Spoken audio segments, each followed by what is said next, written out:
Suppose మీరు ఉన్నారు, ఇలా భోజనం చేస్తున్నారు, ఒక అమ్మాయిని పిలిపించి చేయి పట్టుకున్నారు, ఇదేంటంటే నా చేయి పట్టుకున్నారంటే ఐ లవ్ యూ అంటారు మీరు, అంటే పెద్ద గొడవ అయిపోద్ది.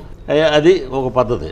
ఏమీ లేకుండా అక్కడెక్కడో వేరే ఊర్లో ఎవరో ఉండి ఇక్కడ రాజు కూర్చుని ఏదో భోజనం చేస్తుంటే ఆ క్లిప్పింగ్ పెట్టేసి వీళ్ళిద్దరు ఒక చోట ఉన్నారు. ఫారెన్ కంట్రీస్లో మీరు చూసారా, అమెరికా, అక్కడ మీకు ఆస్ట్రేలియా, కెనడా, లండన్లో ఎక్కడ ఒకటే మెసేజ్ ఉంటుంది, గూగుల్ మ్యాప్ ఉంటుంది, దాంట్లో అప్డేట్స్ వస్తుంటాయి అంతే. ఫేస్బుక్లు, వాట్సాప్లు, ఇలాగ తొక్క తొండం, నువ్వు ఏం డ్రెస్ వేసుకుంటే ఫోటో, కూర్చుంటే ఫోటో, ఆడెవరితో దిగితే ఫోటో, ఇక్కడే సరిపోయే జీవితం. ఓకే. సో మీరు ఇప్పుడు అంటే ఎవడి పని ఆడు చేసుకోకుండా పక్కోడి పని మీద దృష్టి పెట్టారు అంటారు, అంతేనా మీరు? అంతే మరి. నీ పని మీరు, నా పని నేను చేయట్లేదు ఇప్పుడు. ఒకటే పతిగా చెప్పాలంటే మీ ముడ్డు మీరు కడుక్కోండి, ఎదరోడు ముడ్డు కడక్కండి అని. అది